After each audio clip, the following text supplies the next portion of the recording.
All right, it's a gentleman's turn. This guy right here, he's a big guy. He stood up. I thought, man, that's a big guy. I better call on him.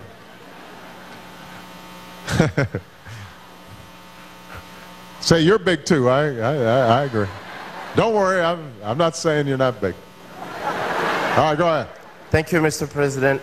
My name is Dr. Hervé Mazoko. I'm originally from France, actually from Africa. Moved to France, and now I'm here in America because I still believe that America is the country of the American dream, and I came here.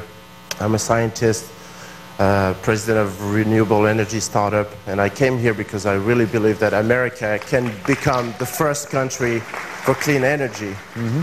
One of the comments I wanted to make, coming from Europe, where carbon is regulated, I see firsthand. I have a company in France also that regulation works.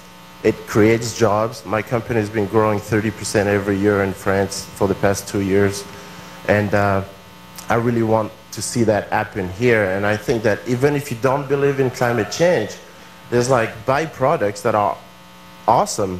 Jobs. The country is going to advance technology-wise. We're going to become, once again, like we were with the space industry, the most advanced technologically country in the world. And so I really want to see this regulations happen because it's going to help all of us in the clean energy business. Okay.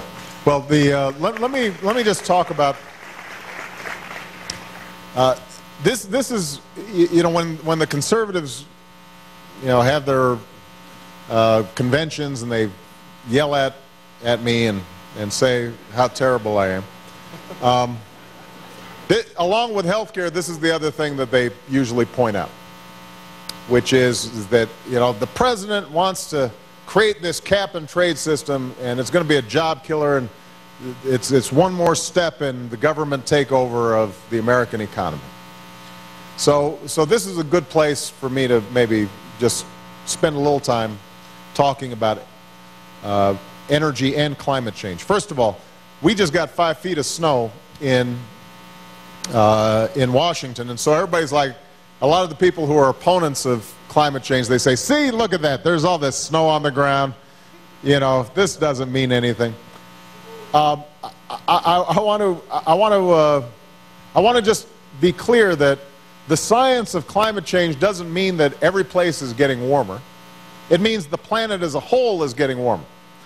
But what it may mean is, for example, Vancouver, which is supposed to be getting snow during the Olympics, suddenly is at 55 degrees, and Dallas suddenly is getting 7 inches of snow.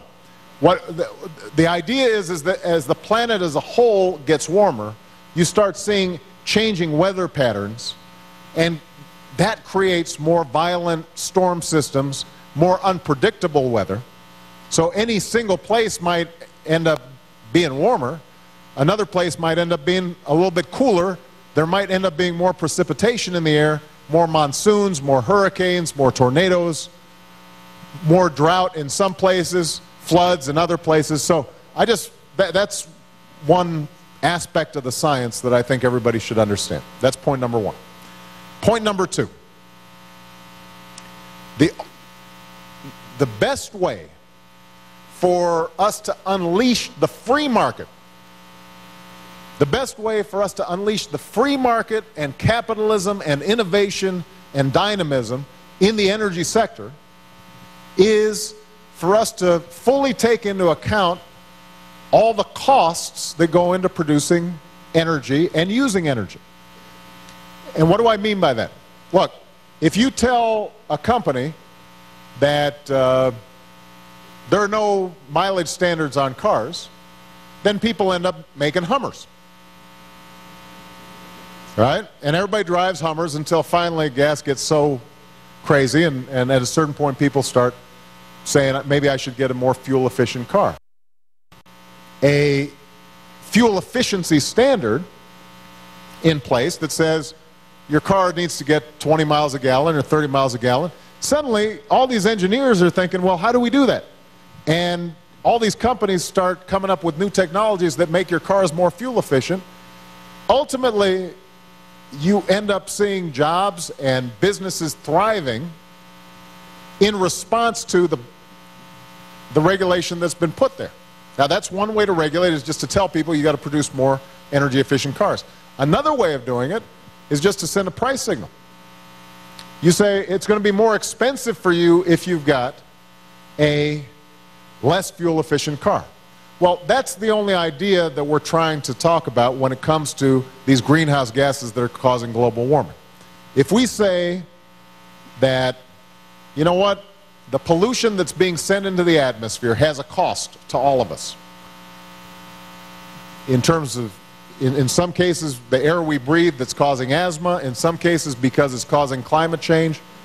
We just want you to take into account those costs and price energy accordingly. And that means that things like wind energy suddenly become more appealing because they don't produce those pollutants. And other sources of energy become less appealing because they do produce those pollutants. The idea has been that if we put a price on these carbons, then maybe that would be a way that companies would all respond and start inventing new things that would make our planet cleaner. That's the whole idea. Now, last point I'm going to make on this. What is true is that a lot of us depend on dirty sources of energy. And a lot of us depend on really inefficient cars and buildings and etc. And so there's got to be a transition. We're not going to suddenly get all our energy from wind or all our energy from sun because we just don't have the technology to do it. But what we should be doing is planning over the next 20, 30 years to move in that direction. That's what countries like China are doing. That's what countries like France are doing. That's what countries all across Europe are doing and all across Asia are doing. We don't want to be left behind. We're the only ones who have kind of missed the boat. So we're still using 20th century technologies and everybody else is producing 21st century technologies. Look what happened with the car. We started getting our clock cleaned when consumers decided they wanted a cleaner car, and suddenly everybody was buying their cars from Japan or now South Korea. And we wanted to make sure that that doesn't happen when it comes to wind turbines. It doesn't happen when it comes to solar energy, etc. So the ideas that are being talked about is how do we provide more incentive for clean energy companies like yours to operate profitably, and over time, how do we start shifting away from less efficient ways of using energy? It's a pretty straightforward thing to do. There's nothing radical about it. It is true, though, that it's not going to happen overnight. It's going to take some time. And we're still going to be getting our electricity from coal. We're still going to be getting electricity from nuclear energy. We're still going to be getting electricity and power from natural gas and other traditional sources. We just want to make sure that we're also moving into the future even as we do so. And I think that we can. All right? I think I've got time for one more question. All right, this is the last question. Last question. It's a lady's turn. All right, everybody's pointing at her. Right up there. Yeah, right there. I couldn't call on anybody. You know I love everybody here, but... Morning, Mr. President.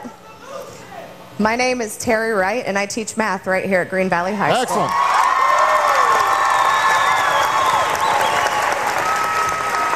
And my mom's right behind you in the top row. Where's Mom? Right Mom, there. raise your hand. Oh, hey, Mom. Sorry. You're a very young-looking mom. Thank you. My question is this, and I'm speaking on behalf of all of us math teachers up here. When you were a freshman in high school specifically, did you have math homework every night? And if you did you do it? Oh. Wow.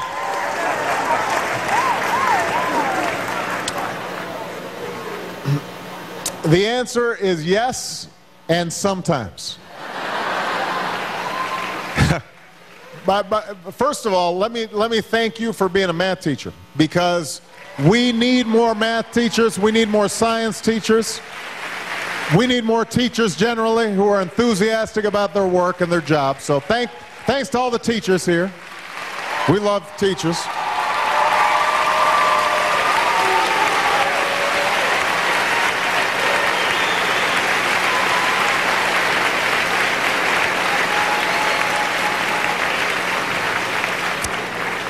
All right.